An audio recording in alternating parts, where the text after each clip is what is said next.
Iniziamo, scusate, qualche minuto di ritardo per problemi tecnici che per fortuna sono stati risolti per la nostra diretta streaming. Ricordo per chi non abbiamo la diretta streaming sulla pagina Facebook di Martedì Letterari, che poi viene replicata il giorno successivo, quindi da domani, sulla pagina di YouTube, sempre Martedì Letterari. Abbiamo migliaia di visualizzazioni ogni volta, segno che anche al di fuori di questo consesso, che pure è abbastanza ampio, c'è tanta gente anche fuori dalla Sardegna e fuori dall'Italia che ci segue con una certa assiduità. Oggi presentiamo la seconda novità delle due che avevo annunciato alla ripresa autunnale della rassegna. Avevo detto che nei martedì letterari, per arricchire l'offerta, anche nel tentativo sempre ricco di aspettative e di speranze, di coinvolgere anche un pubblico più giovane rispetto al solito target che abbiamo noi qui. È vero che ormai la popolazione giovanile in Sardegna e in questa città in particolare si sta riducendo per ragioni che non è utile in questo momento andare a rievocare, però sarebbe utile che qualche giovane cominciasse a prendere coscienza del proprio ruolo nella società, in una città che a dispetto della sua ricca storia di cultura, di arte, di personaggi di fama internazionale, sembra rinchiusa sempre più in una visione di folklore deteriore che rappresenta, a mio avviso, un arretramento rispetto al dibattito sociale che ci ha contraddistinto nel passato, che ha contraddistinto la storia di questo piccolo borgo di pastori che comunque ha, negli anni, ripeto, prodotto cultura internazionale. Ecco, nell'altro appuntamento, quello di martedì 21 novembre, abbiamo avuto l'esordio della parte artistica con la direttrice del MAN, Chiara Gatti, che ci ha parlato delle 3 belle mostre in corso al MAN. Oggi è la volta della musica, che è la seconda novità, appunto, che dicevo, e abbiamo il piacere di ospitare un altro di quei personaggi di cui parliamo sopra, il maestro Battista Giordano, un maestro compositore che si dedica alla musica, chiamiamola così, colta, ma è un termine che non amo, però per renderlo comprensibile a tutti, quella che si chiama la musica classica, più comunemente, esatto. Si dedica con composizioni originali che hanno avuto sempre un ottimo successo, un'ottima eco. Purtroppo il fatto che questo tipo di musica sia riservata ad ambiti sempre abbastanza ristretti non regala certo la popolarità, ma devo dire che la bravura e la testardaggine di Battista fanno sì che lui continui nella sua ricerca, inserendo anche in maniera, credo, originale e creativa elementi tipici della musica sarda nella musica più nobile. Ecco, esperimento riuscito e apprezzato non solo in Italia. Ultimamente, per esempio, a metà ottobre è stato a Longarone, nell'anniversario, nel 60° anniversario della tragica alluvione, perché la sua musica è stata eseguita lì proprio per celebrare il tragico evento. E naturalmente io, che l'ho saputo, e tutti quanti quelli che l'hanno saputo, poi di Longarone, dell'esperienza di Longarone parlerà più diffusamente lui, ci siamo chiesti come mai un musicista di Nuoro, per quanto bravo, per quanto valido, eccetera, finisce in questa landa ormai desolata del Veneto dopo appunto, l'alluvione che resta nella memoria collettiva di tutti noi. Buonasera a tutti, ringrazio Angelo per il graditissimo invito.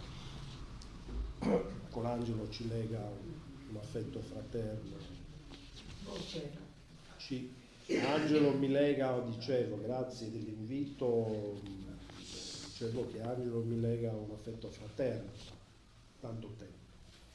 Perché Longarone? Longarone perché l'orchestra veneta che mi ha commissionato il lavoro, e con questa orchestra ho avuto occasione di collaborare l'estate scorsa a Caorle perché mi aveva commissionato dei pezzi per il cinema. Dopodiché, in vista del 60° del Veillon, che comprende una serie incredibile di manifestazioni, forse la più nota è quella di Paolini, no? Dei 100 spettacoli teatrali, sicuramente ne avete sentito parlare. Il sindaco di Longarone, nonché presidente della provincia di Belluno, Padrin, ha deciso di produrre un'opera che ha affidato al Concentus Musicale Veneto, e il libretto a una ragazza giovane veneta di San Donà del Piave che si chiama Martina Presuttini. Dopodiché questa orchestra che aveva collaborato con me ha deciso di affidarmi la commissione, che ha visto 9 mesi di lavoro durissimo, e la sua prima, così c'era scritto, mondiale, non nessun vezzo autocelebrativo, è andata in scena a Longarone e nel giorno successivo a Fossalta di Piave. Non so se conoscete la vicenda che lega Longarone a Fossalta di Piave. La vicenda è questa, è che il disastro, l'acqua, diciamo, aveva distrutto la chiesa, tant'è che la chiesa di Michelucci, che sarebbe il grande architetto italiano, stazione di Firenze per capirci, la chiesa di Michelucci, monumentale, è stata costruita sui ruderi della chiesa, su quello che è rimasto della chiesa spazzata via dall'acqua, e la Madonna di quella chiesa fu spazzata via e andò sul Piave per 100 chilometri. Esattamente a Fossalta di Piave, un pescatore allora 21enne che stava lavorando e tuttora lavora al fiume, adesso ha 80, adesso mi ricordo, insomma, quello che è, era presente anche la sera di Fossalta, sbatte con qualcosa con la sua barca e questa era la Madonna. Da allora i due paesi sono gemellati, per cui la prima esecuzione l'abbiamo fatta a Longarone, il giorno successivo con tutta la giunta di Longarone l'abbiamo fatta a Fossalta di Piave, dove ogni anno celebrano questa occasione. Immodestamente dico che la cosa, insomma, l'opera è andata molto bene, si tratta di un dramma musicale in un atto unico con libretto, dicevo, di Martina Presottin, per orchestra d'archi, pianoforte, 4 cantanti, cioè soprano, mezzosoprano, tenore e basso, e percussioni. Tutto qui. Bene, grazie. Ecco, ora...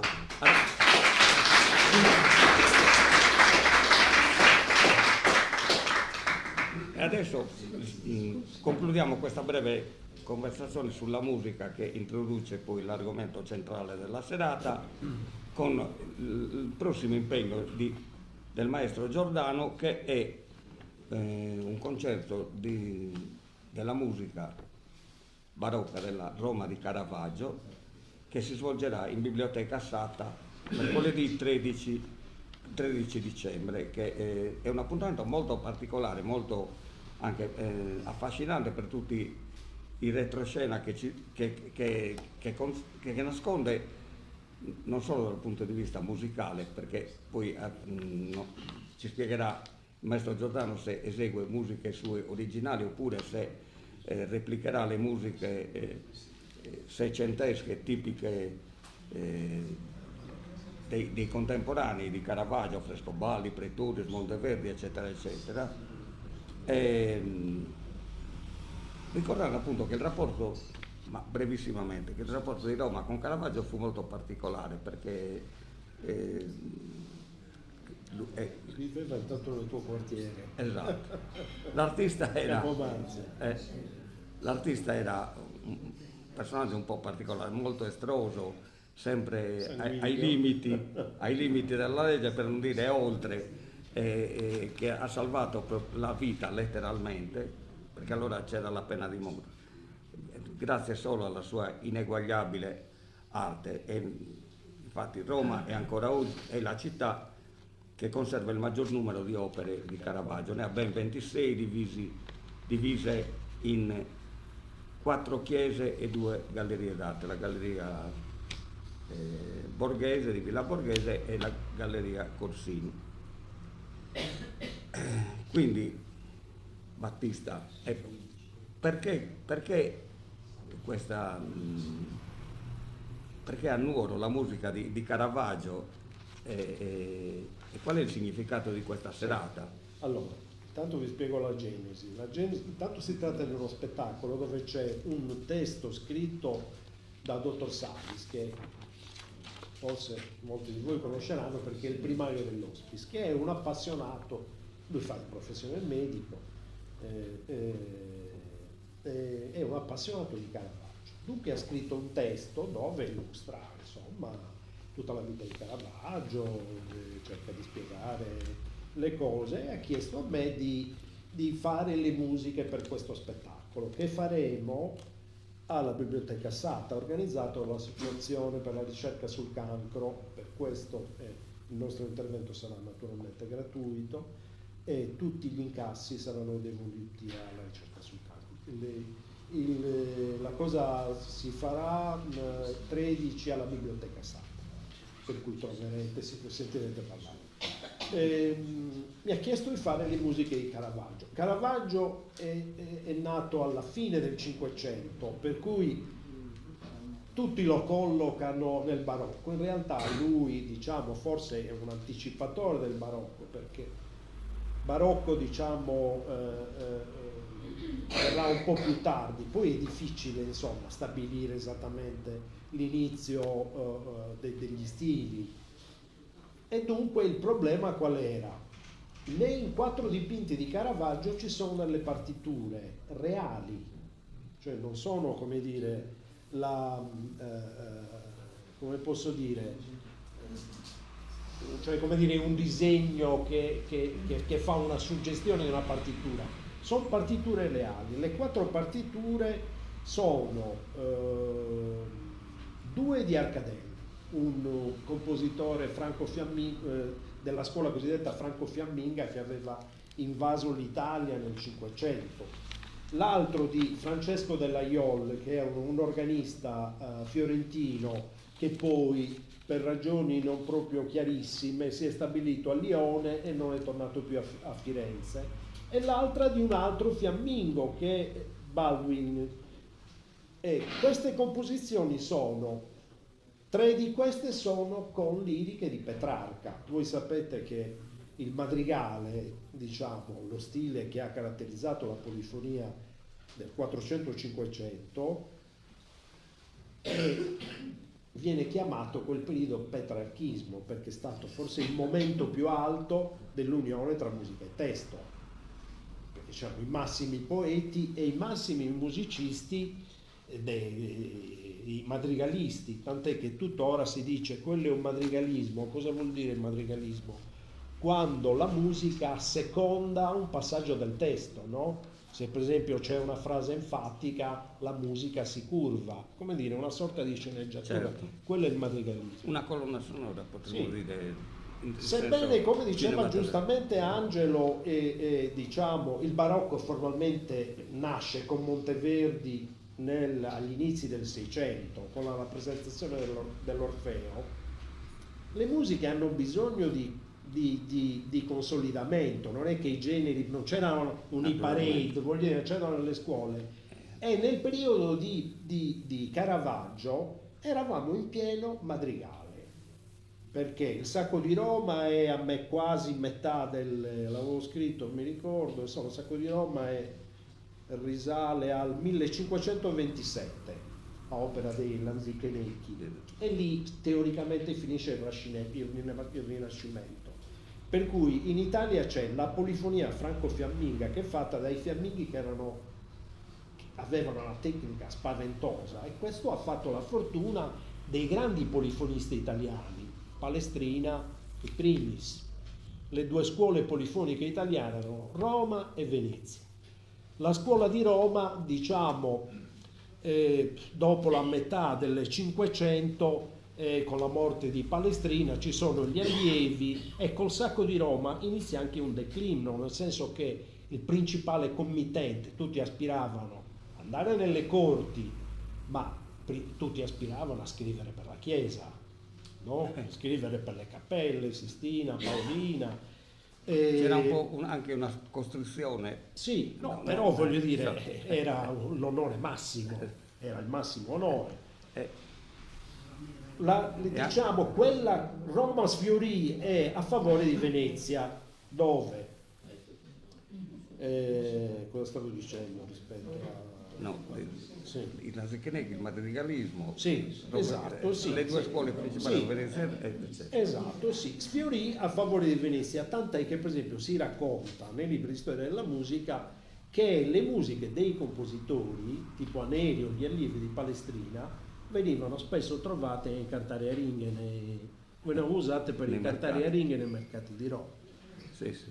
E niente, insomma, Vabbè, per cui le musiche, diciamo, io sono già state trascritte da altri, io ho fatto un adattamento delle musiche che sono state trascritte e suoneremo quelle musiche, Ecco. più un omaggio, diciamo, al barocco, che è un omaggio un po' fuori dal tempo, quello è stato scelto. Certo, perché anche appunto facendo le precisazioni cronologiche che Sì. giustamente hai fatto tu, però nell'immaginario collettivo Certo, Caravaggio sì, viene, certo, viene certo, sempre diciamo, legato alla... Esattamente, Quindi certo. ecco, ricordiamo allora, mercoledì 13, ore 18 e 13, 19, 18 credo, alle 18. ore Sì, 18, sì, Biblioteca Sata, Sì.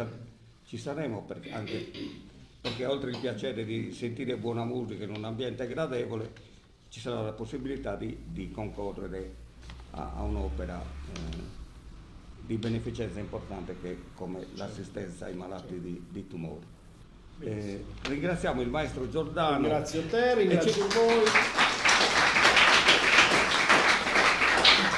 Che naturalmente sarà nostro ospite anche successivamente per inserire sempre questi momenti musicali, di cultura musicale e anche di vita, no? Perché la musica è nella vita di ognuno di noi, con la competenza e anche la gradevole esposizione di cui ci ha dato prova stasera. Grazie maestro. Grazie a te Angelo, buon proseguimento.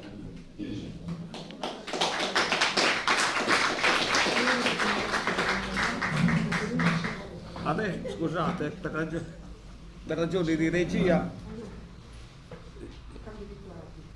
ora entriamo nell'argomento centrale della serata.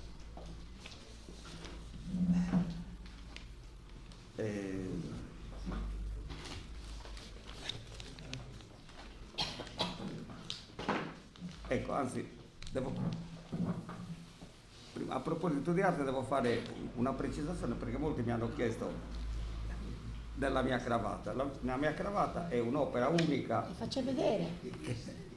Cosa rappresenta? No, beh, è una pittura, è un'opera unica fatta Bisogna alzare. Si sta sponsorizzando. dall'atelier che si chiama Arte di Indossare di Marzia Maso, un artista nuorese che adesso lavora a Portocervo e che sarà comunque il nostro ospite in uno dei momenti artistici del futuro. Quella ragazza. Ecco. Qualche casa di moda di Portocervo, di qualche design a Pitriccio di Portocervo. Norese però lavora lì. Ah, ho capito. Lei lavora lì, no, abitata a Sacchetta, però lavora lì, espone, cioè, fa abiti disegnati Sì. individualmente. Bello.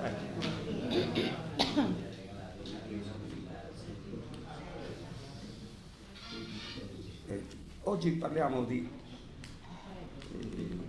come lascia chiaramente intendere il titolo del libro di Leocadia Sas Buffoni, che qui alla sinistra di Lucia Becker, che è l'autrice di questo bel diario di viaggio. Parliamo di letteratura. Sì, Bianco sì, di sì, Lucia No, Becker. no, scusa. sono io. Letteratura di viaggio che, come la grande letteratura di viaggio, è in parte autobiografico, nelle parti più sentite, più sentimentali, e in parte anche analisi disincantata di realtà le più diverse fra di loro, analizzate col massimo di lucidità che la vita poteva permettere a questa viaggiatrice, che ha fatto una vita avventurosa, molto avventurosa, che ha attraversato tutti i periodi più significativi di quello che comunemente si chiama il secolo breve, cioè il Novecento, e lo ha fatto certo in una posizione abbastanza privilegiata, perché lei da giovane conosce un altrettanto giovane economista bittese, Nando Buffoni, lo conosce nella sua terra natia, in Polonia, dove Nando era per un seminario di economia, e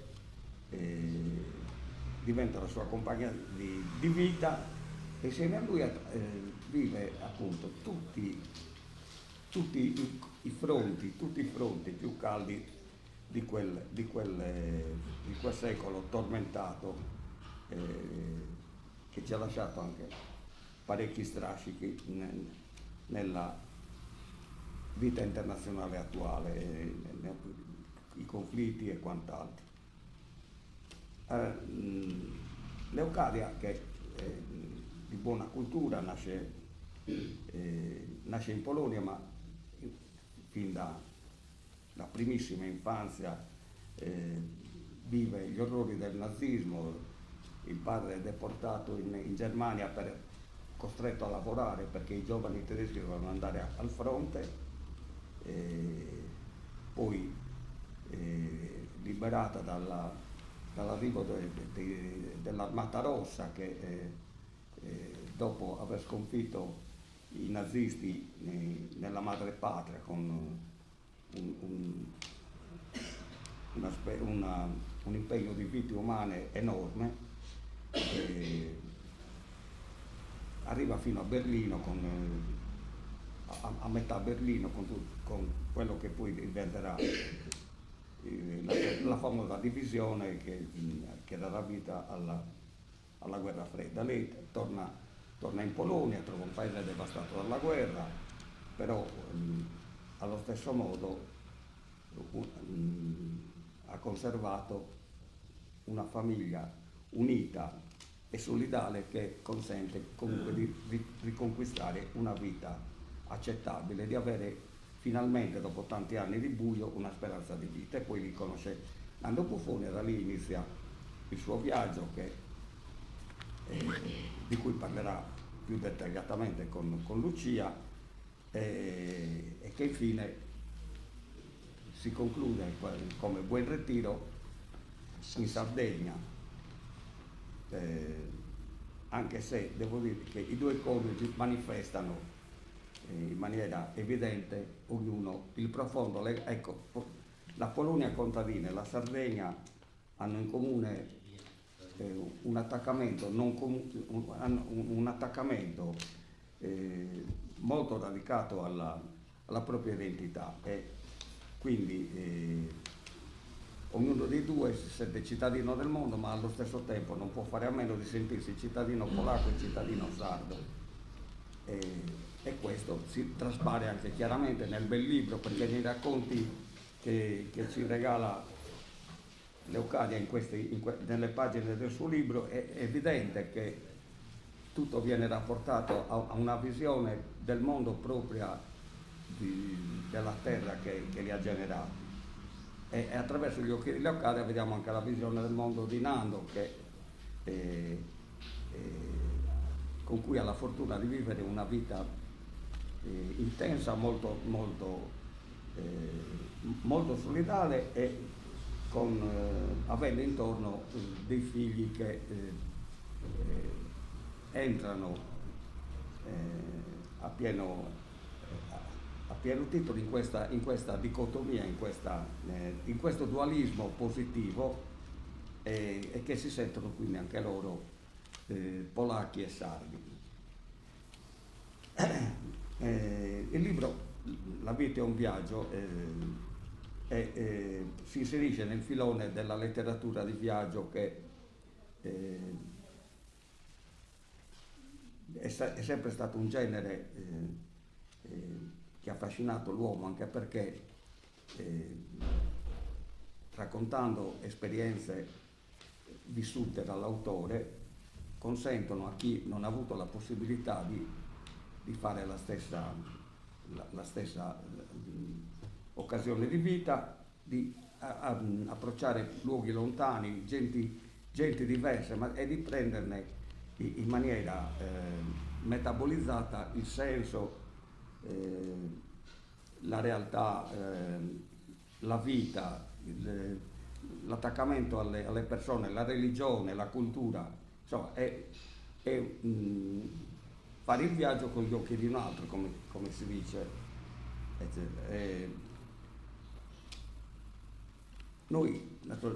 per noi la letteratura del viaggio, per chi ha fatto studi classici, rimanda immancabilmente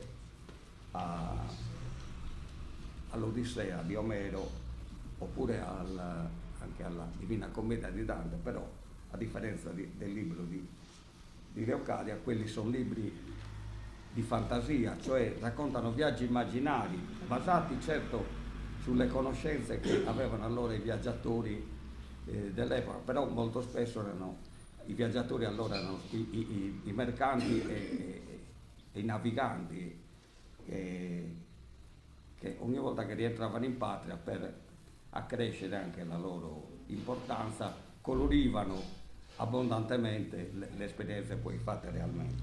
E da qui poi nascono questi due meravigliosi libri immortali della lettera, che sono, andando nella storia più vicina, certamente il primo racconto di viaggio organico, che appunto è la traduzione in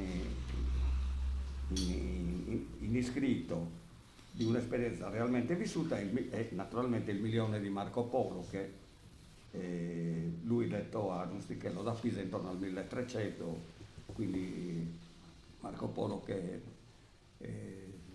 quasi come una cronaca dallo spazio, come un uomo che sia stato sulla Luna, illustra questa sua esperienza in Mongolia straordinaria, con cose che il mondo conosciuto di allora, Marco Polo era veneziano, un popolo di navigatori, però mai si sarebbero sognati potessero esistere.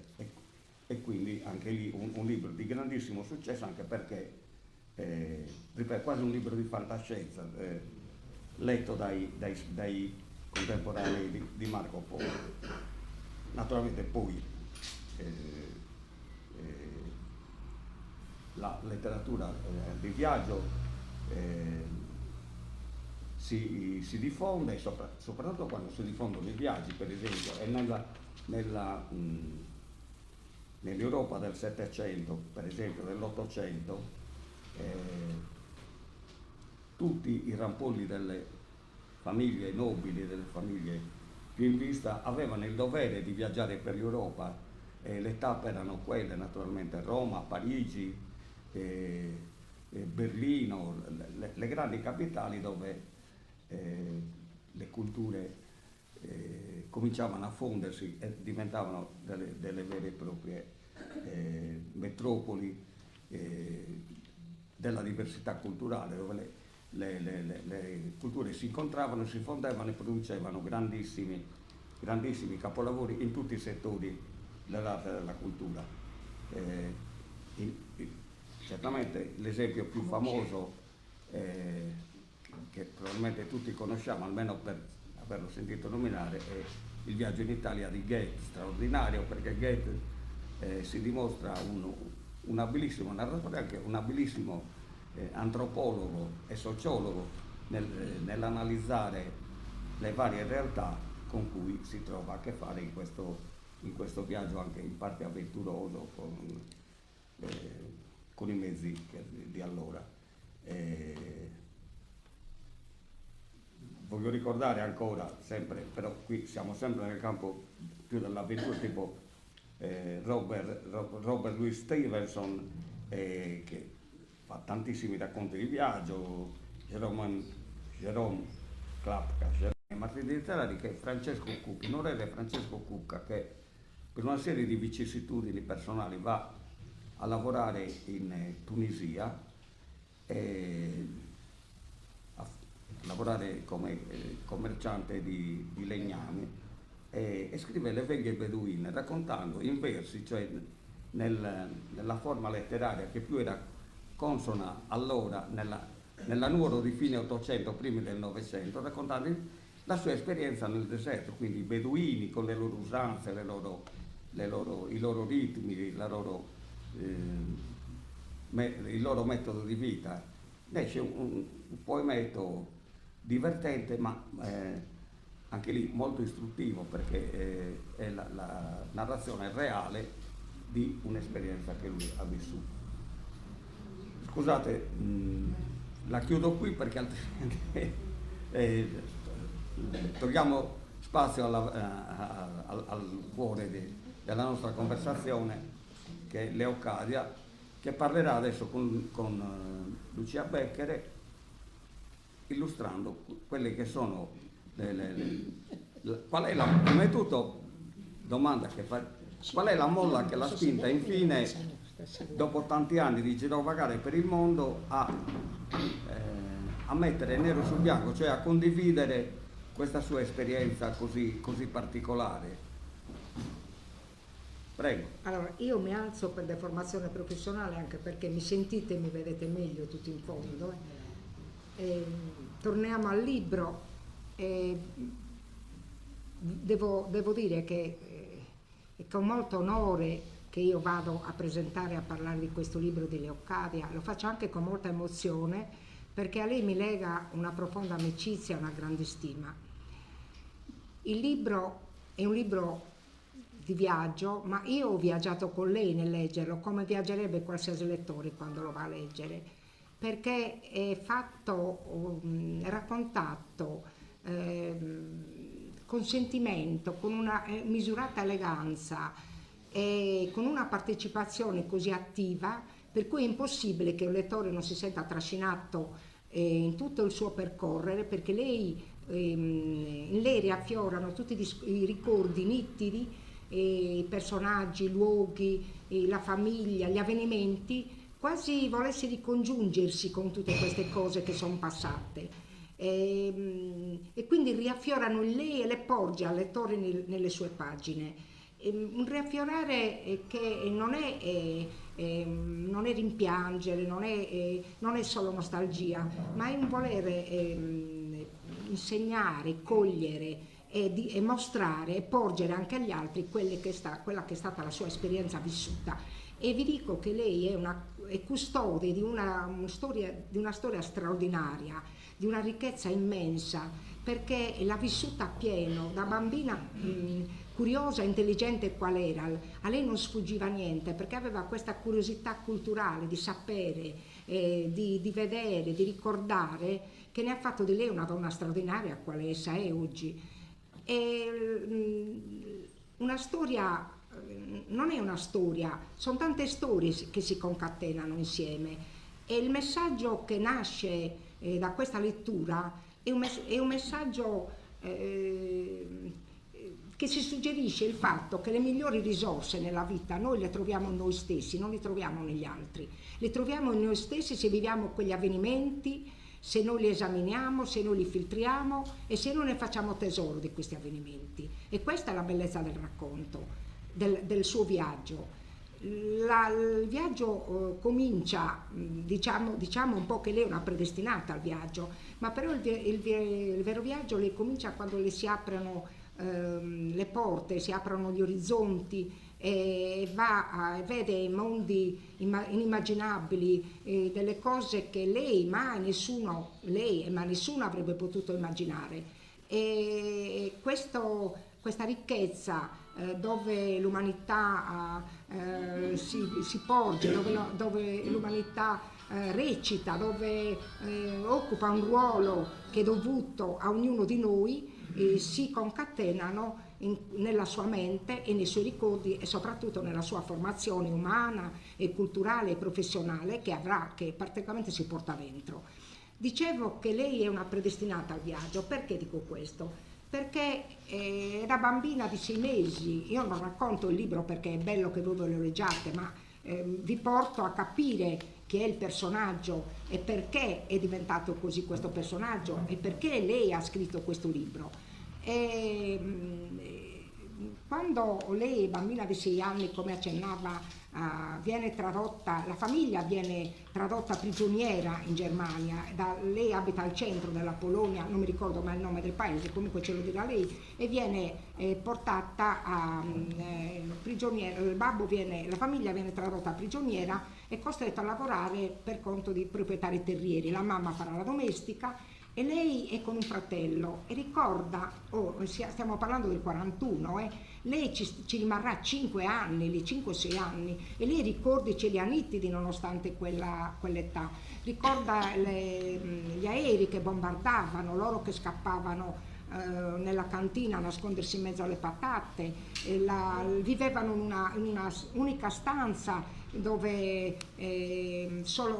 filtrava la luce da una finestra, e 2 letti addossati al muro, una stufa per riscaldarsi con solo un piano per cucinare, e quindi voglio dire delle situazioni terribili per la famiglia, soprattutto per i bambini. Ma nonostante ciò lei, quando ricorda queste cose, ricordando le cose tristi e le cose dolorose, le cose chiaro che l'hanno ferita, che hanno ferito l'umanità intera, riesce a sorridere, dice: io ero felice, eravamo felici di stare assieme, di condividere fra di noi quello che avevamo. E quindi anche nel buio lei trova quel raggio di luce che è tipico suo, che la caratterizza, perché è una persona molto ma molto positiva, e questa bellezza, questa armonia interiore la si coglie in ogni pagina del suo libro.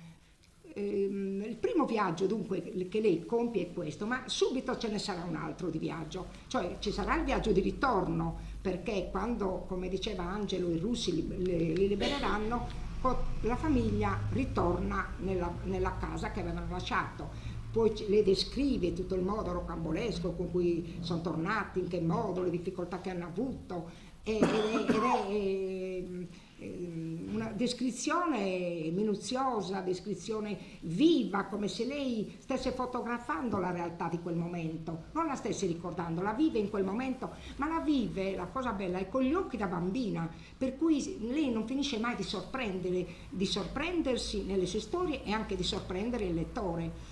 E quando lei ritorna si riappropria non della casa com'era, perché verrà occupata dai russi che si insedieranno lì, devastata questa casa che era la più bella del paese, nonostante loro fossero poverissimi lo stesso, ma lei rievoca di quel paese, le rievoca le bellezze che ha lasciato, che ha ritrovato, cioè la felicità con le compagne di giochi che lasciavano, che smettevano di giocare per dare da mangiare alle oche e alle caprette, quando andavano a cogliere il mirto, i funghi, quando andavano a farsi il bagno nel fiume, quando andavano ad arrostire le patate dopo il bivacco. Cioè in lei riaffiora la bellezza della vita, che poi è un passato che si fa presente, ma è una speranza anche per il futuro, per tutte le cose che l'umanità sta affrontando, per dire che c'è sempre qualcosa di positivo, c'è sempre un arcobaleno della vita che ci appare, insomma, che non tutto è negativo, e questo è il messaggio più bello che lei ci trasmette.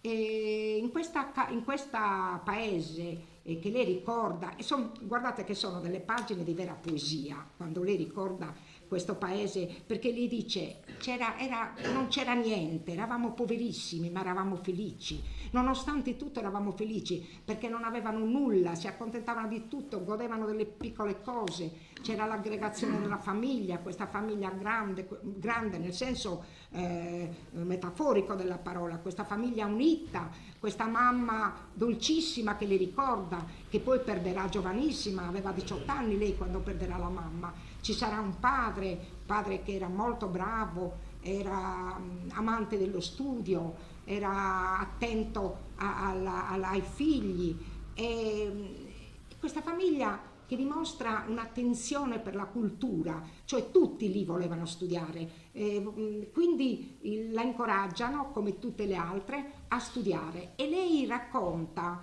che non avevano neanche carta, che scrivevano nella cartastraccia che avevano per mano con un pennino, dice, così attaccato, legato a un'asticella ricamata, dice, per scrivere. E in queste condizioni lei farà le scuole elementari e le scuole medie. Dopodiché altro viaggio, dovrà lasciare, e questo è il distacco di cui lei ne risentirà moltissimo, perché aveva perso la mamma e perché lascia la famiglia, era una bambina, si può dire, e va a 80, Olasna mi pare, a 80 chilometri da questo, in collegio, a 80 chilometri da questo paese, dove frequenterà il liceo.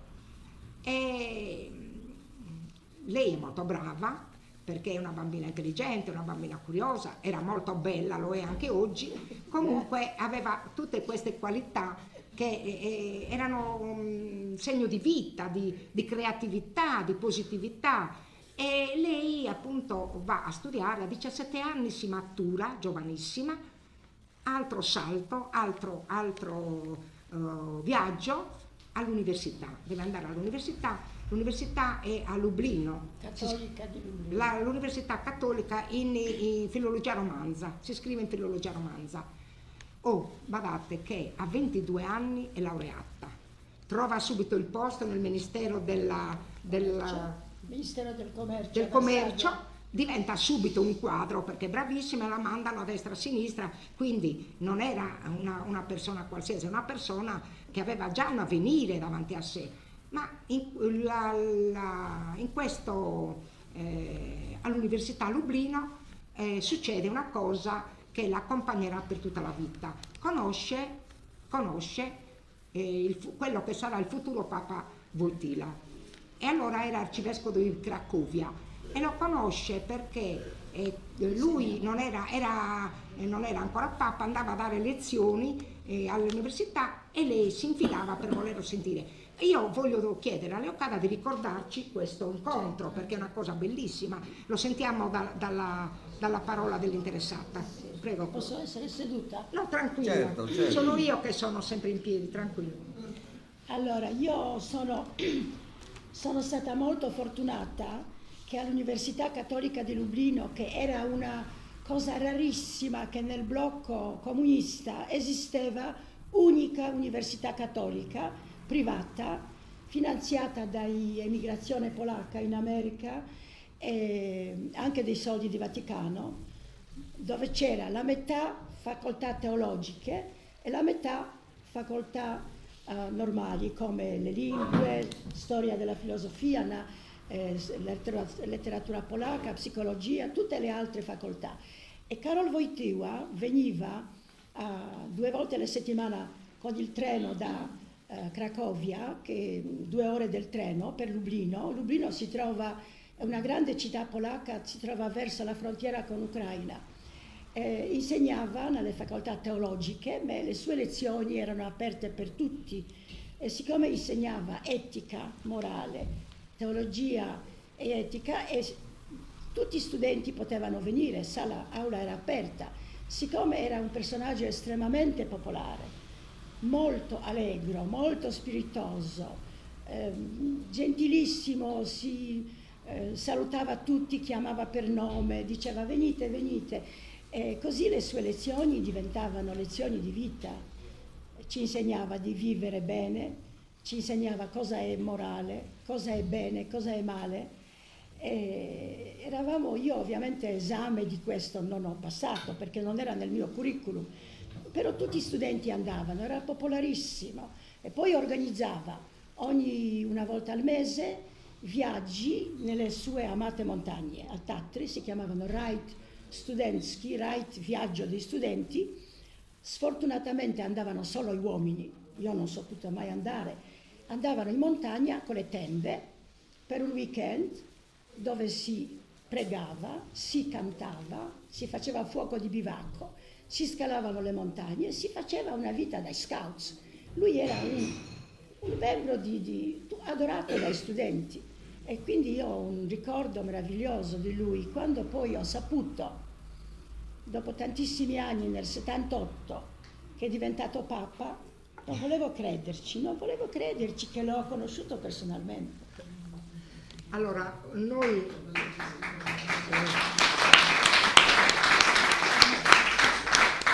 Allora è successo questo, che noi due ci siamo conosciute proprio grazie a questa storia del Papa Wojtyła, perché eravamo alla presentazione, io ero alla presentazione di un libro di Giacomo Malmeli, che era il libro Lo zucchero, Chiave di zucchero, ed era una sera d'estate. In genere la gente, quando all'imbrunire, in genere nelle piazze d'estate presentano i libri con la lucetta. Era a Siniscola, A Santa Lucia era esattamente, in Santa piazza Venezia. Lucia, sì. Una si siede così un po' da mare e non si accorge neanche di chi è vicino, così. A un certo punto Giacomo Mameli cita questa storia di questa giovane Leocadia che aveva incontrato, che era stata l'una che aveva seguito, e dice io Leocadia. E poi così distrattamente, non so perché, mi è venuto questo flash, mi guardo a sinistra e vedo questa che aveva un po' i tratti dell'est, no? E a fianco c'era il marito, c'era quest'uomo, e io istintivamente, come se ho detto, ma scusi, non sarà mica lei questa Leocadia? E ce l'avevo a fianco, mi ha subito colpito e mi ha detto sì, sono io, con un bel sorriso, e il marito era a fianco. Allora, grazie a questa storia, io dal giorno non ci siamo più lasciate, ci siamo sempre frequentate e ripeto, abbiamo cementato la nostra amicizia. Allora, andiamo avanti. Dopo questo incontro con Papa Wojtyła, Leocadia ne fa un altro importante, perché un giorno viene invitata dai suoi amici, lei lo racconta nel libro, dei suoi amici a trascorrere una giornata nei Laghi Masuri, e in genere si andava fra ragazzi eccetera. Lei ci va perché a lei piaceva un ragazzo, no? Un ragazzo della compagnia, tutta felice. piaceva a tutti. Piaceva a tutte, perché questo dice che era uno skipper questo. Sì, era E bagnino. Era un bagnino, e quindi tutte gasate vanno lì. Quando vanno lì, ecco, nella parcheggio lì delle macchine, notano una macchina, una Mercedes, era una Mercedes targa straniera, In blu. questi tempi in Polonia In quei non tempi in esisteva Polonia, la quindi, Mercedes. e quindi niente, così vanno in barca e si trova, anziché trova questo ragazzo, ma ne trova uno in più, e lei come lo vede bruno e le sembrava un arabo addirittura, comunque se non un arabo lei dice uno del sud, uno del sud. E si sorprende, allora le spiegano che c'era anche lui che voleva partecipare, ma questo ragazzo non era uno qualsiasi, questo ragazzo era uno laureato a Sassari, prima era laurea in giurisprudenza a Sassari, la tesi con Luigi Berlinguer e Cossiga, alunno del professor, non so, Siloso, che era un altro luminare, e poi con una borsa di studio a Cambridge, e Cambridge lo manda con un dottorato lì dove si trovava, quindi era lì per questo dottorato, in Polonia, e lui l'aveva già adocchiata, e quindi si era Ma Lucia, posso dirti la verità, non era proprio così. Lui me l'ha raccontata così, no, aspetta, poi parli tu. Io racconto perché ho intervistato anche lui. Sì. Allora, in questo viaggio in barca, adesso mi ha interrotto perché volevo dire un'altra cosa, che quel ragazzo che tu vedevi l'arabo aveva una piccola caratteristica, che era bittese. cosa che a te sfuggiva in quel momento. Bittese è sinonimo di gente, va bene, ma di intelligenza, di caparbietà, di volere, quello che vogliono lo ottengono, di competitivo, era intelligentissimo e quindi aveva tante assi nella sua manica. E quando a un certo punto Galeotta è stata un'onda, la barca un po' si rovescia e lei urla che non sa nuotare e va in braccio a lui. Non è vero. No, è così. Così. Dice non so nuotare, non so nuotare. Ah, io ho intervistato Nando e lui mi ha detto, Luci era fatta a quel punto. Non è Aspetta, no, è giusto. Poi Nando parti deve tu. scrivere il Poi suo lo racconti libro. tu. Allora, lei hanno fatto entrambi un buon acquisto. Da lì questo incontro, che ovviamente è stato determinante per la sua vita, ricomincia, si aprono dei confini che anche lei è impossibile da immaginare, perché lui aveva una strada, aveva un'autostrada davanti e quindi la vita si è completamente trasformata, è diventata tutta un'altra cosa. E quando, poi te lo chiedo a te, quando lui porterà questa ragazza a Bitti, perché l'aveva portata come turista prima, perché non era mai venuta, la porterà in Sardegna a conoscere Non era permesso. Non era permesso, lui riuscirà insomma, a portarla a Bitti per un breve tempo e, caro mio, a Bitti si ritrovano questa bellissima donna, però era una polacca, però era comunista, però non parlava italiano, però non sapevano di che gente era. E soprattutto, consentitemi di dirlo, che era arrivata con una valigia dove, oltre la sua bellezza, la sua intelligenza, la sua cultura, il suo charme, c'erano pochi libri, non c'era spazio per le tanche, quindi era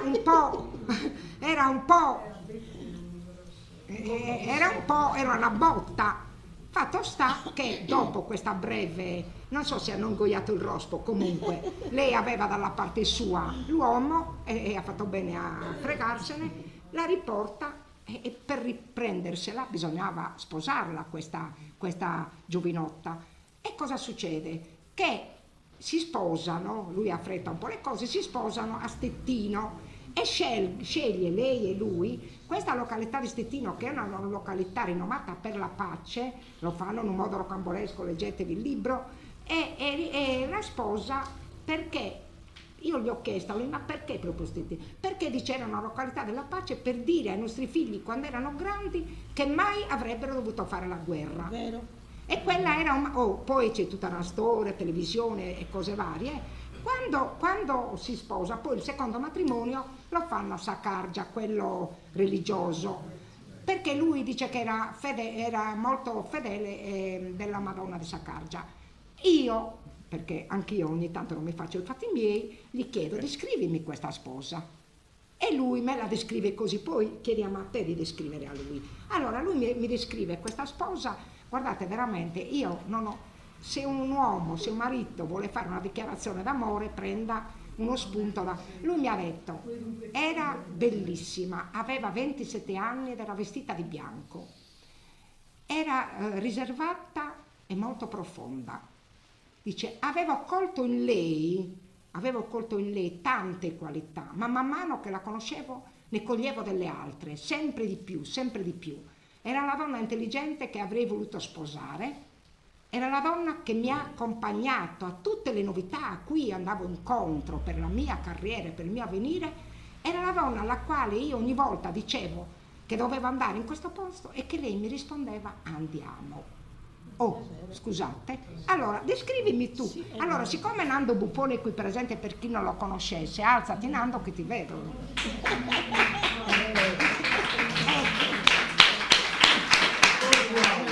Tutto Paola.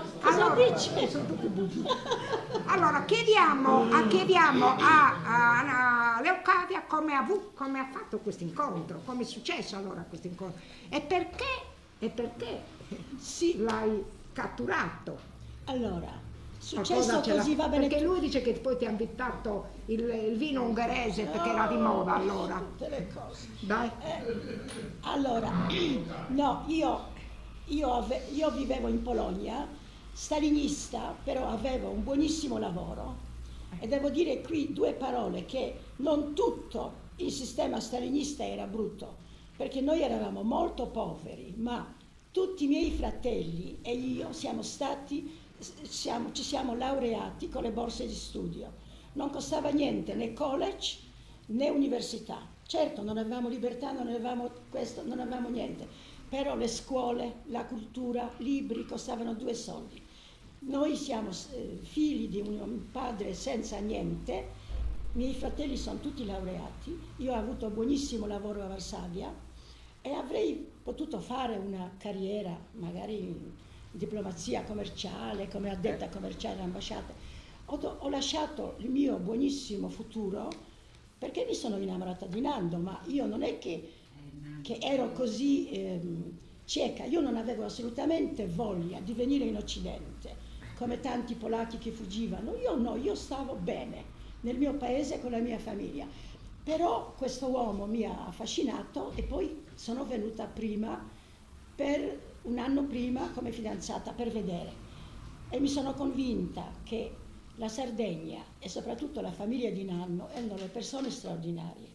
Io della Sardegna non sapevo niente, sapevo, in Polonia si sapeva di Sicilia, ma della Sardegna scrivo nel libro qualche frammento di geologia, di nuraghi, ma invece quando ho conosciuto la famiglia, la sua zia che li faceva da genitore, perché i genitori erano morti, le sorelle, ho visto la gente gentilissima, mi sono convinta che vorrei rimanere qui. E così ci siamo sposati. Mi dispiace molto che il matrimonio in chiesa, il governo polacco non ha dato permesso, il visto, né a mio padre né ai miei fratelli, così ero sola, solamente con la famiglia di Nando.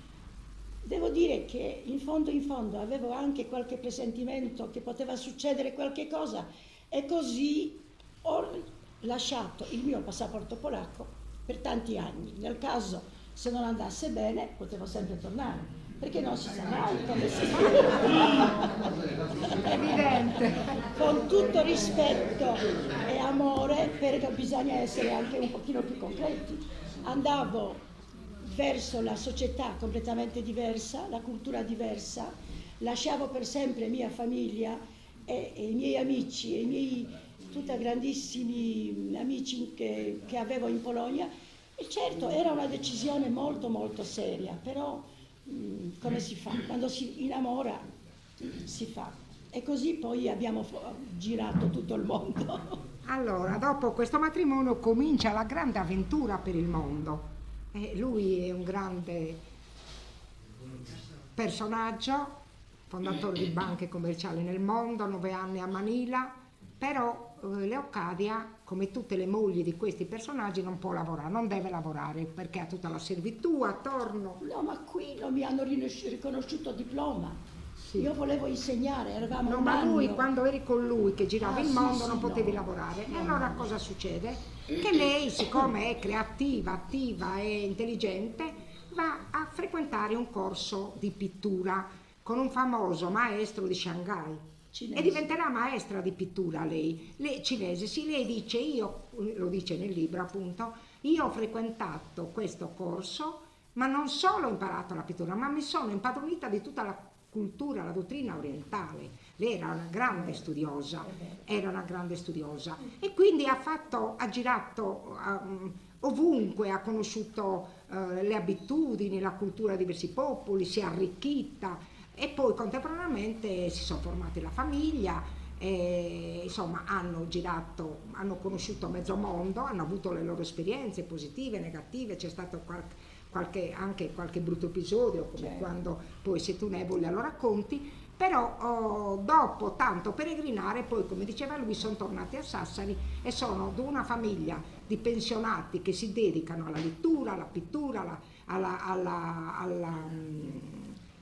a coltivare i campi, lui non so se continua ad andare a pesca, caccia lei, c'ha il pollice verde, coltiva i fiori e le piante.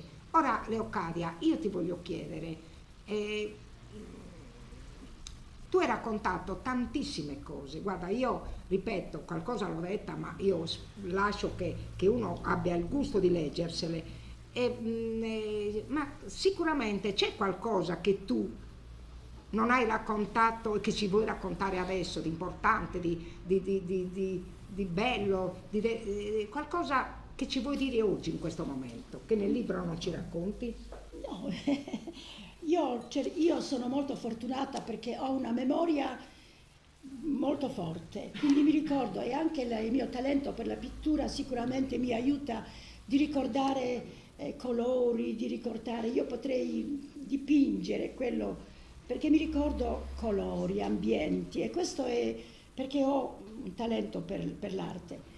Ma ho cercato ci sono state tantissime avventure nella nostra vita, abbiamo conosciuto le persone meravigliose, abbiamo fatto amici in tutto il mondo. Io sì, ogni tanto mi ricordo qualche piccola cosetta, non so, per esempio il viaggio in Cina che abbiamo fatto 50 anni fa, quando Cina era la Cina. Io adesso in Cina di oggi non ci vogliono andare perché è uguale a tutto il mondo.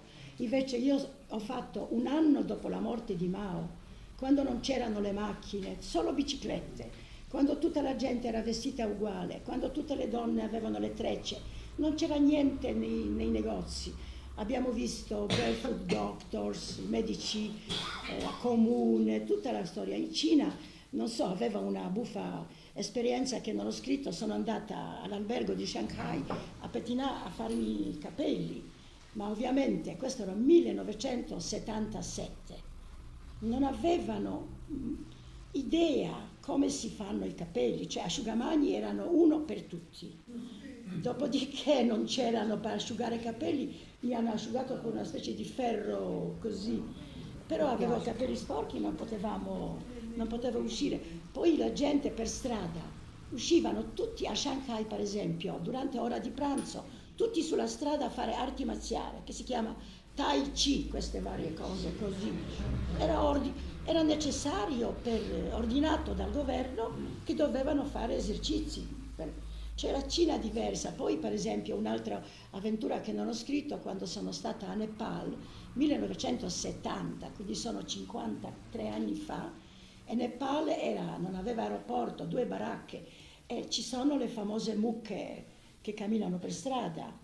E io, nella mia stupidità, una mucca mi ha bloccato il passaggio, non riuscivo a passare, e ho fatto shh con le mani. Immediatamente uno straniero mi ha preso, mi ha spinto dentro un negozio. Signora, la linciano, se lei fa mucca, te devi aspettare finché passa da sola con la collana di fiori, perché le mucche sono sacre. E io facevo shh per dire spostati. No, tante piccole cose. Poi una cosa che di recente ho saputo, io ho scritto che quando eravamo nei lavori forzati in questa parte di Germania, che adesso è Polonia, prima era Germania, e a me sembrava che abitavamo in grande casa di mattoni rossi di questo Bauern, che era un proprietario tedesco.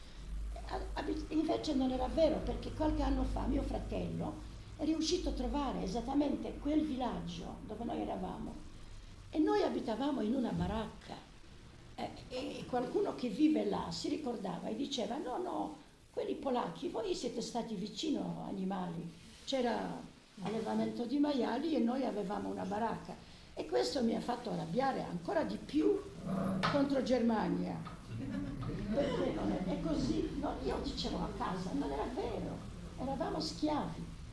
E poi volevo dire una cosa, che io non considero questo libro di viaggi, no, io non l'ho scritto per i viaggi, per dire cosa ho visto. È la storia della mia vita, perché avevamo la vita così movimentata. Nando è un esperto internazionale delle finanze, lavorava a Londra, a Manila, in Romania, in Sarajevo, e io andavo sempre con lui, la casa l'abbiamo chiusa a chiave, e quindi queste sono parte della mia vita, sono gli amici che abbiamo conosciuto, le esperienze, mondi nuovi che ho visto, che mi si sono aperti. Cioè io non volevo parlare di turismo, non è turismo. Per esempio noi siamo diventati grandissimi amici di una domestica filippina che è come sorella per me, che mi ha allevato tutti e 3 figli. E questa donna, quella piccola filippina, è come sorella per me. Noi la vediamo, la invitiamo. Queste sono relazioni con l'altra gente. E questa è l'umanità del personaggio, perché lei non è che racconta, non è che fa la cronaca, come diceva appunto, è l'umanità che ci mette nel raccontare della mia vita. Ed è nella sua vita, e questa umanità nasce proprio dai sentimenti che lei si porta dentro, sentimenti che ha cementato con la sua esperienza, intanto con la famiglia. Allora, la famiglia ti manca sempre, chiaro, molto, no? molto. E aleggia nel libro questa sensazione di voler tornare almeno una volta.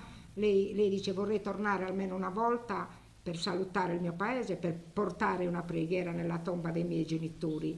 Ecco, ci dici quando pensi, magari perché l'anno prossimo sì, tu mi dici che hai tenuto il passaporto no, adesso, fino al 2004, poi sì, non ce n'era più bisogno, quindi puoi tornare, andare e venire. Perché in Comunità Europea abbiamo tutti i passaporti uguali adesso. Sì. Ascolta, c'è un altro particolare, che tu, essendo la moglie di Cotanto, spesso ti addettavano, non so, come la moglie di. Cioè tu eri laureata, tu eri una persona culturata, tu una persona, avevi un buon lavoro, avevi un avvenire che ti si poteva spalancare qualsiasi porta, eri affermata, eri un quadro in questo lavoro che tu svolgevi, ed eri giovanissima, tra l'altro, eri una ragazza giovane, però la gente continuava a dire Leocadia Buffoni, dottor Buffoni, Leocadia Buffoni, moglie di, e quindi eri sempre in secondo piano, eri sempre moglie di. E giustamente questo epiteto, questo modo di dire ferisce una donna, soprattutto una donna intelligente come sei tu, una donna che sapeva il fatto suo. Ecco, l'hai superata questa cosa, è cambiato? Sì. Oppure come soffrivi tu di questa ignoranza, voglio dire, della gente che insomma un po' non ti hanno valutato per quello che eri, no? Eri sempre la luce riflessa di Nando. È vero. Poi All'inizio, un'altra domanda, perché mi siedo, ti voglio chiedere. Allora, Nando ha descritto chi era Leocadia. Leocadia vuole descrivere chi è Nando? Ma è difficile. No, prima rispondi alla fatto Adesso della moglie di. Comincio a tossire. Per dirvi, certo, mi è dato fastidio quando sono arrivata in Sardegna, ero sempre moglie di Nando. Non avevo titolo di studio, non avevo moglie di Nando. Tanto il mio diploma non è stato riconosciuto. Volevo insegnare, un anno che siamo stati a Cagliari, Nando lavorava alla regione, io volevo insegnare almeno francese, parlavo varie lingue. No, il mio diploma, mi hanno detto, diploma di paese comunista non è riconosciuto. E così non ho fatto più niente. E la stessa storia con una mia amica che è medico polacca ad Alghero, è venuta nella presentazione del mio libro a Sassari, mi ha detto la stessa cosa con me, il mio diploma di medico di Cracovia non è stato riconosciuto, però dice ho combattuto per un anno, finalmente mi hanno riconosciuto e mi ha detto fai riconoscere adesso, io sono di 41, cosa me ne importa il riconoscimento del mio diploma, io so cosa sono. Poi per dirvi, sì, all'inizio comunista, da voi c'è divorzio, e le donne, siete troppo emancipate, e molte cose mi hanno ferito, ma una cosa bella che è successo, nella famiglia di Nando, i genitori non c'erano più, e questa numerosa famiglia è stata allevata da Zieta, famosa Zieta che io la adoravo, una donna meravigliosa, Zieta Nenedda, che è sorella del padre, che non si è sposata e ha allevato questa famiglia con grandi sforzi e lei mi voleva bene, era molto religiosa, però non tanto mi voleva bene, sempre mi controllava, non sapevi cucinare, non parlavi bene italiano, non capisci sardo. Mi voleva bene nel suo modo, ma non era convinta. Beh, siamo partiti per le Filippine nel 1970. Nel 1978 eleggono Papa Wojtyła e io con Nando conducevamo una vita molto anche elegante, sempre invitati a ambasciate, c'erano pochi italiani e eravamo nel ricevimento dell'annunziatura perché Papa Nunzio italiano era capo del corpo diplomatico di Manila e c'era questo ricevimento per elezione del Papa. E quindi i giornalisti filippini mi chiedevano: ma è vero che lei è polacca? Ma cosa, cugina di Papa? Ma siamo tutti cugini di Papa. Allora, Zieta avevano scritto che era cugina del Papa. L'inizio apostolico ha detto, allora la invitò e l'appoggia alla sua destra. E io è vero, no, forse perché ero l'unica polacca in Filippine, pensate quanto era lontano.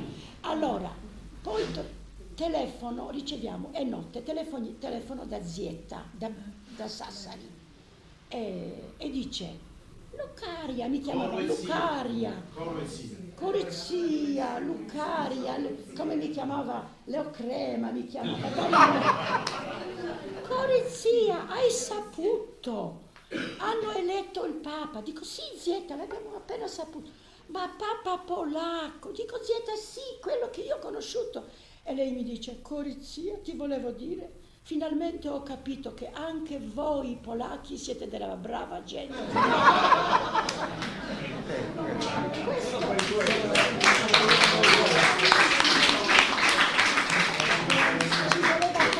Ma poi parlava con te, come parlavate? Dice che parlava... Allora, quando sono arrivata parlavo pochissimo italiano, io parlavo francese con Zieta e Zieta sotto il braccetto mi parlava in bitese.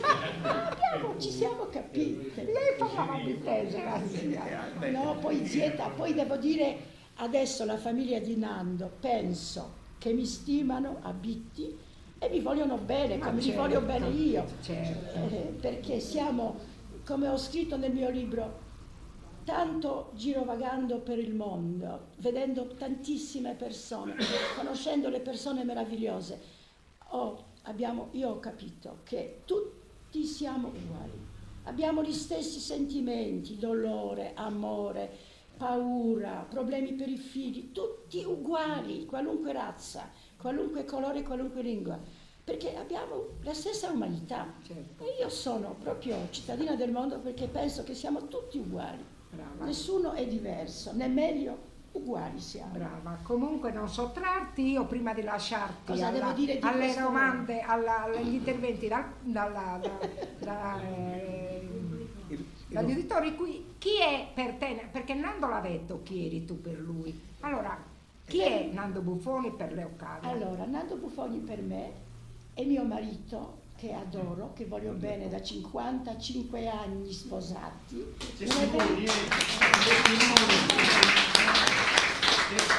Che abbiamo due caratteri molto forti, io ho le mie opinioni, lui ha le sue, andiamo d'accordo, abbiamo 3 bellissimi figli che vivono all'estero, una con noi e gli altri 2 fuori, abbiamo 4 nipoti che parlano varie lingue. Io ho scritto questo libro non per vantarmi cosa ho visto, io l'ho scritto per i miei nipoti, perché loro vivono all'estero e non tutti conoscono bene Polonia, anche se li portiamo sempre in Polonia.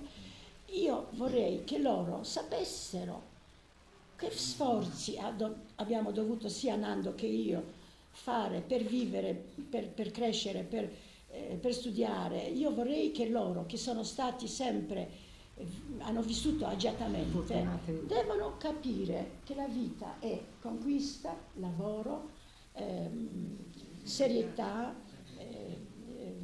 amicizia e tutte queste cose. L'ho scritto per loro, altrimenti magari io ho un genero che è inglese e vivono in Svizzera. Li vediamo spessissimo, ma devo dire che grazie a Nando e a me questi figli sono persone molto per bene e io ringrazio Nando per questa esperienza che ha avuto in Sardegna, in tutto il mondo.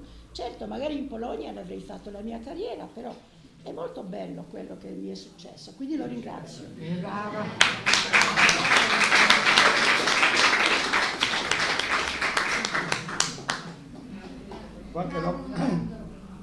Scusate, qualche domanda?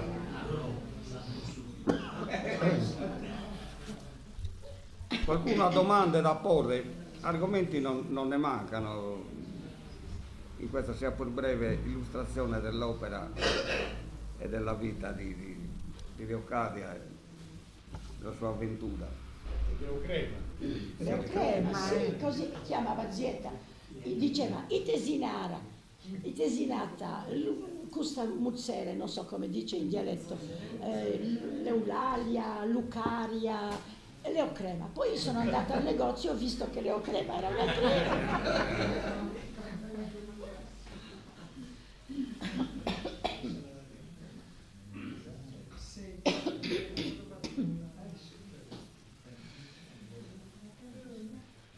Penso che non ci sono domande. Qualche domanda? Scusate.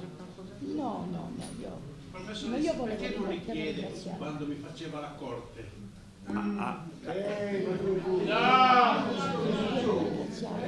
Aspetta, ti sta chiedendo quando, di raccontare quando No, tu no. facevi la corte a Allora lui. vorrei Da parte dirvi male, la sì. verità, perché Lucia ha raccontato, ma non era esattamente così. Allora, io ero in vacanze al lago di Masuri e Nando era là con un gruppo folcloristico polacco perché dovevano venire a cantare e ballare in Italia e l'ambasciatore gli ha chiesto di segnargli una canzone italiana. Quindi l'hanno invitato anche in vacanza. Allora, c'era questo bel ragazzo, Bagnino, che tutte ragazze guardavamo. Allora tutti dicevano che bel ragazzo. Poi questo ragazzo, dopo 2 giorni, viene a tavola con le mie amiche dove mangiamo e mi dice scusa, si presenta e mi dice guarda, io ti volevo invitare per domani mattina a Gita con la barca a vela. No, ho detto grazie, ero felicissima perché era bello, perché è venuto da me, non so. Quando sono andata, giorno dopo, in questa barca a vela, non c'era lui solo, io, c'era qualcuno seduto in fondo. E mi dice, senti, ho portato il mio amico italiano che ti voleva conoscere, ma si vergognava. E ha chiesto a me, così è la verità.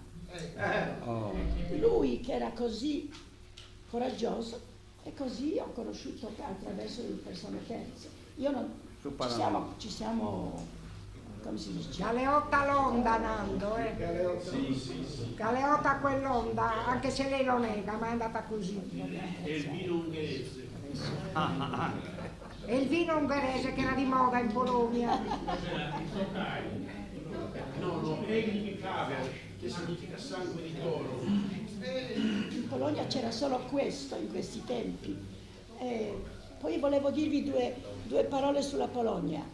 Lo sapete che in Polonia, dopo 8 anni di governo fascista quasi, molto di destra, finalmente abbiamo vinto, opposizione ha vinto le elezioni. Governo di Kaczynski che era fuori, non voleva Europa, non volevano i migranti, hanno depredato la Polonia con le leggi assolutamente terribili. Finalmente hanno perso le elezioni, loro non volevano divorzio, non volevano questo. Alla fine finalmente vinto partiti di opposizione, che è anche il mio partito, dei miei fratelli, di tutta gente che ha ragione in Polonia, e adesso 11 ci sarà un nuovo governo, quindi di nuovo entreremo in Europa con onore, saremo come tutti, non come quel Kaczynski, che poi mi vergogno che Kaczynski, che era capo di governo, era anche collaboratore di Lech Wałęsa, ma come è cambiato?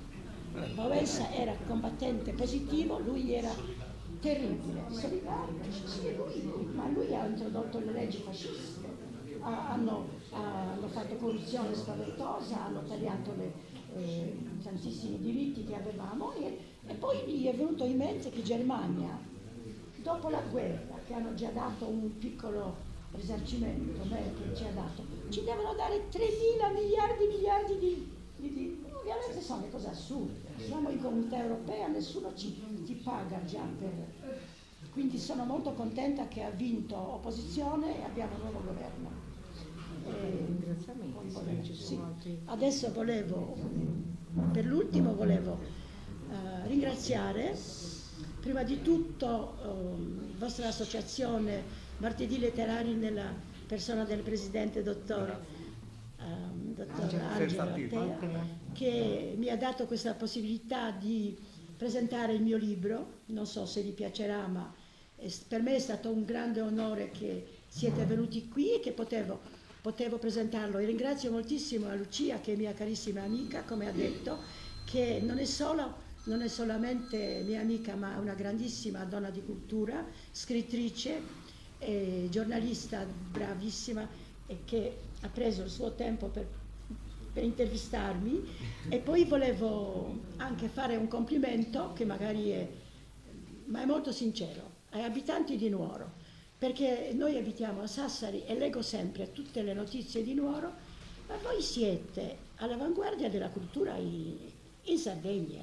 Non ce n'è un altro posto che fa tante cose che fate voi, incontri, associazioni, poi avete bellissimi musei, avete MAN. Noi veniamo da Sassari con le mie amiche per vedere le mostre, e avete Grazia Deledda, siete bravissimi, sempre Nuoro. E ringrazio moltissimo la rivista di Ortobene, che noi siamo abbonati a questa rivista, e ecco, Nando, ringraziamo a Don Mariani, che è il mio più grande, io sono la più grande fan di Don Mariani, perché leggo tutti gli editoriali. Quando arriva la rivista, io penso che sono di una meravigliosa qualità, che dovrebbero essere veramente scritte nei giornali nazionali. Geniali. Bravissimo, tutti, Lucia che intervista. Siete veramente bravi. Don Mariani, la sua ammiratrice Io so. dice: leggi questo che ha detto Don Mariani. Sì, ogni pensa volta. come me. Dico.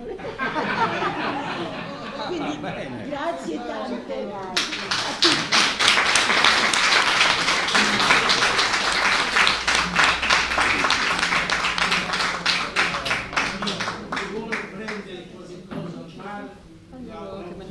Giovanna. Bene, la serata è finita. Giovanna. Andate in pace. Verrete Grazie convocati a a tutti. domicilio, come si dice nelle assemblee elettive, per il prossimo martedì.